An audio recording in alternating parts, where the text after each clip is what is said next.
It's the fifth model in Volkswagen's SUV family. It sits below the T-Roc, the Tiguan Allspace and the Touareg in the range. And as it's based on the VW Polo, it rivals other super mini-based small SUVs like the Seat Arona, Mazda CX-3, Renault Captur and a Carbuyer favourite, the Citroën C3 Aircross.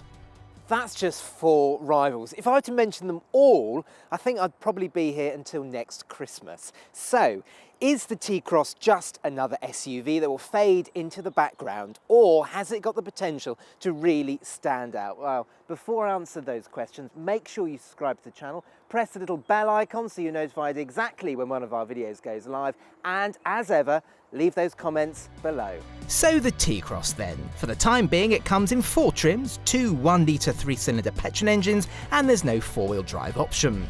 It's slightly longer than a Polo and 110mm higher off the ground too. It's your typical small SUV in the styling department too. Nothing too adventurous, although this full-width light at the back looks quite smart. Now Volkswagen is making a big deal about the multitude of different ways you can personalise your T-Cross.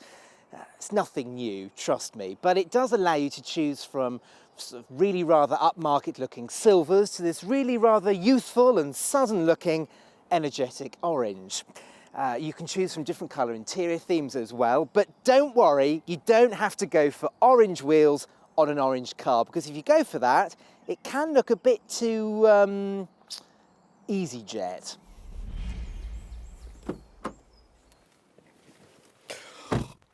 Oh, good Lord. Look how bright it is in here. It feels as though my retinas are going to be burned. But I have to say, I do quite like the feeling of fun in here. Now, VW will sell you a number of different design packs for your T-Cross. You can choose this energetic orange. There's like a teal colour, all designed to add a feeling of youthfulness and fun in here. And it does do quite a good job.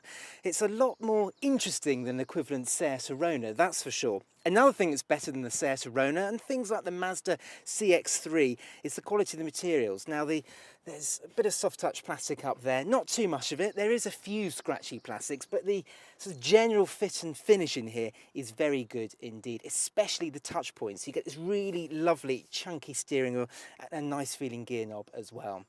Now, all cars get an 8-inch touchscreen. It's got this glass finish to it, so it looks really quite upmarket. It works very nicely, as we've come to expect from VW systems. Top spec cars get digital dials. If you don't have a top spec car, you can option it for £375, which is quite an expensive option, I have to say. Nothing wrong with the standard dials whatsoever.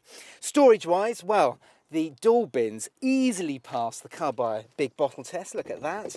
Easily fits in there.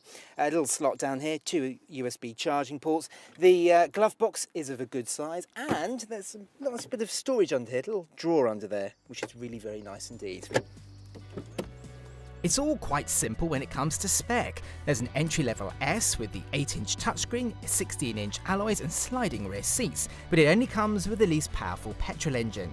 SE adds 17-inch wheels, adaptive cruise control and Apple CarPlay and Android Auto, while SEL gets LED headlights, sat-nav, parking sensors front and rear, sports front seats with lumbar and climate control. There's also an R-Line model with sportier body styling, 18-inch wheels and digital dials.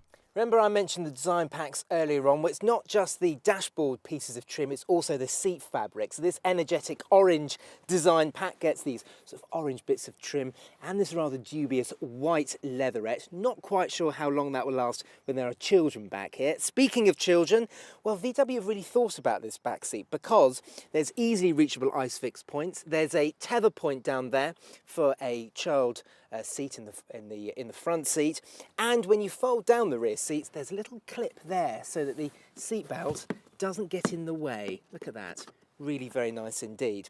Now the door bins easily pass the Carbuyer big water bottle test. Look at that. Now some models also have 2 USB charging ports, which is very nice indeed. There's a huge amount of knee room actually for a small SUV. Look at that, and thanks to that square shape, lots of headroom as well. Now you can fit 3 people at a push. It must be said that the person sitting in the middle will be squabbling for a bit of shoulder room, but for short journeys it will be absolutely fine, and that's thanks in part to these really wide footwells.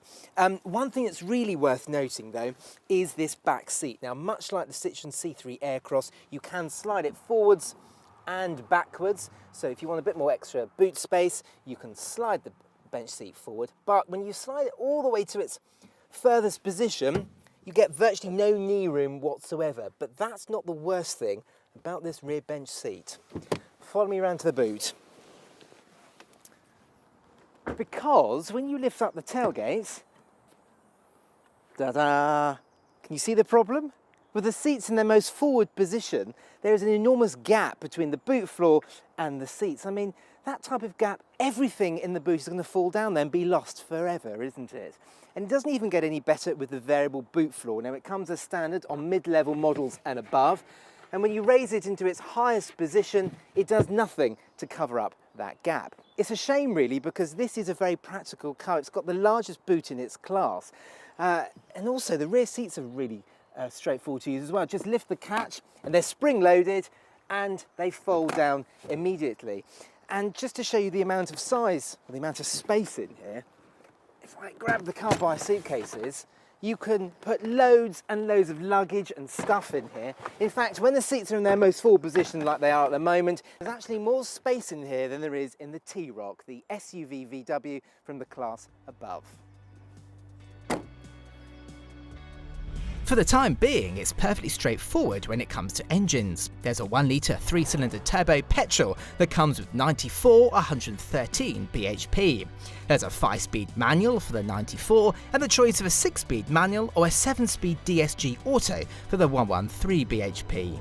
We've got the 113 brake horsepower 1-litre 3-cylinder turbo petrol here, mated with the 6-speed manual gearbox, and it's a nice engine, as we've come to expect from VW Group with their 1-litre 3-pot turbos. It's a perfectly decent, nice little engine. It doesn't get that raucous when you floor the throttle. It's quite zingy, quite energetic, willing to rev. It really is in its sweet spot from around 2000 RPM and above.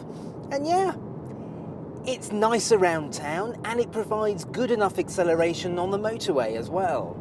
It's relatively economical too. You should get mid-40s MPG, and the T-Cross emits between 111 and 115 grams per kilometre of CO2.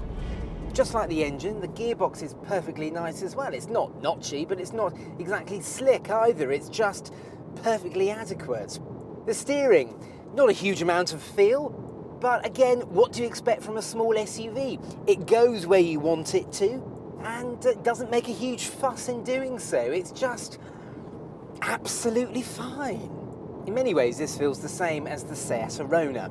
Funny that, because they're based on the same car. But the key difference between the two is the VW feels just slightly, ever so slightly more refined. There's not quite so much road noise kicked up. There seems to be a bit more sort of noise suppression inside the cabin. It just feels a bit more relaxing to drive. The ride is good too, even on the 17-inch wheels. It doesn't seem to clatter too badly into potholes. The consequence to that is that when you turn into a corner, there is a bit of body roll. But this is not the kind of car that you're going to be hurling into corners, let's face it. It's just a very nice, comfortable ride, and it's quite quiet as well. I've actually changed my mind about the colour of this car. Stepping inside now, it feels as though I'm inside the Tiger from a Frosties cereal packet. What with these black and orange stripes, it's very vibrant. When you peel away all of the tinsel and taffeta on this dashboard, it is quite a dull and dreary interior. I'm not a particular fan of the grey plastic down here and the smooth plastic on the doors. It's all built very nicely, all feels very sturdy, but it is quite a normal interior that's been tarted up a little bit to add a bit of youthful feeling, and that's what this car is all about, really. It's a small SUV that's designed to appeal to youths and small families, young small families. And if that's what you're after, then the T-Cross is a pretty good small SUV. Pricey, but still quite appealing at the same time. Prices? Well, the range starts at £17,000 to just under 25 grand. This one, with a few orange options, is 21. And this car does feel quite ordinary once you peel away all the sparkly stuff. It's been a long time coming, has the T-Cross, and now it's here as an attractive, likeable small SUV. Ignoring that badly thought out sliding rear seat, the T-Cross is spacious and well made. The only problem is that a lot of rivals do the same job